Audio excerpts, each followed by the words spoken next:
ये नजारा यूरोप या अमेरिका का नहीं, बल्कि कर्नाटक के मंगलुरु के पनम्बरू बीच का है। और सफाई की ये तस्वीरें इस बीच तक ही सीमित नहीं, बल्कि मंगलुरु के हर इलाके की दास्तान यही है। क्योंकि 5 लाख आबादी वाले मंगलुरु के लोग व सरकारी एजेंसियां स्वच्छता में अपनी भूमिका जानती हैं और उसको शिद्दत से निभाती भी हैं। इसीलिए 3 से 10 लाख की आबादी वाले शहरों में solid waste management and best practices category में मंगलुरु को स्वच्छ भारत सर्वेक्षण सन 2018 में मिला है पहला स्थान।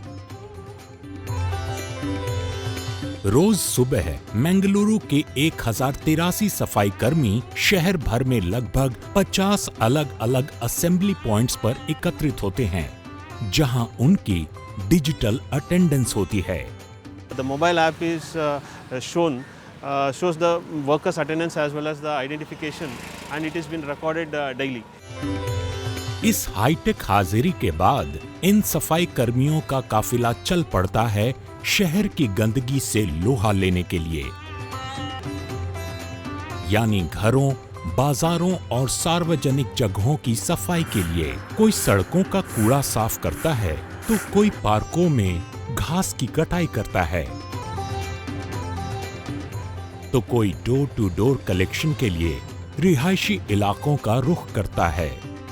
From last 2-3 years that our municipal corporation is working hard with our all officials, and also along with the corporation public community and also this NGOs, they are also working together with us, and we are making all effort to keep the city very clean.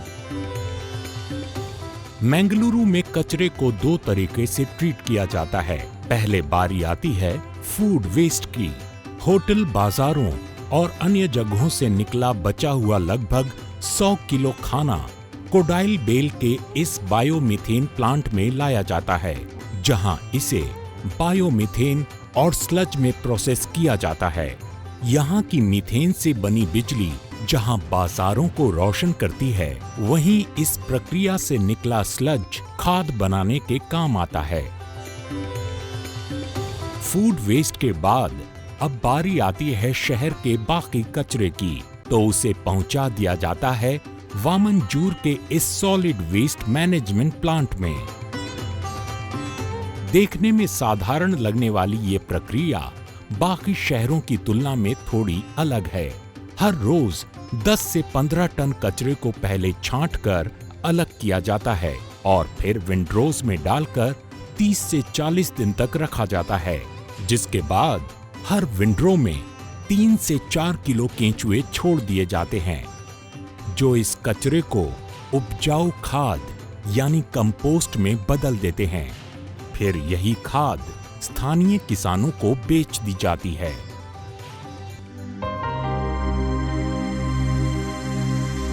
सफाई का ये model पिछले 3 साल में इस शहर को काफी रास आया है।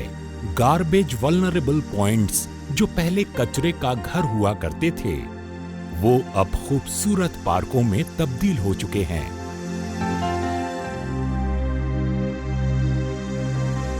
सुबह शाम होती सड़कों और बाजारों की सफाई ने मंगलुरु की सूरत बदल कर रख दी है। मंगलुरु की स्वच्छता के पीछे उन लोगों का भी हाथ है, जिसकी वजह से समाज के हर वर्ग, हर धर्म और समुदाय के लोगों और विशिष्ट व्यक्तियों ने स्वच्छता मिशन को जन जन तक पहुंचाया है और मंगलुरु को चमकदार बनाया है।